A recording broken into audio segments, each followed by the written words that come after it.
श्रियकान्ताय कल्याणनिधये निधयेऽर्थिनाम् श्रीवेङ्कटनिवासाय श्रीनिवासाय मङ्गलम्। लक्ष्मी सविभ्रमालोकसुभ्रूविभ्रमचक्षुषे चक्षुषे सर्वलोकानां वेङ्कटेशाय मङ्गलम्।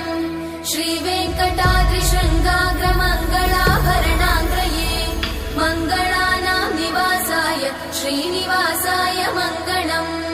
सर्वावयव सौन्दर्य सम्पदा सर्वचेतसां सदा सम्मोहनायास्तु वेङ्कटेशाय मङ्गलम्।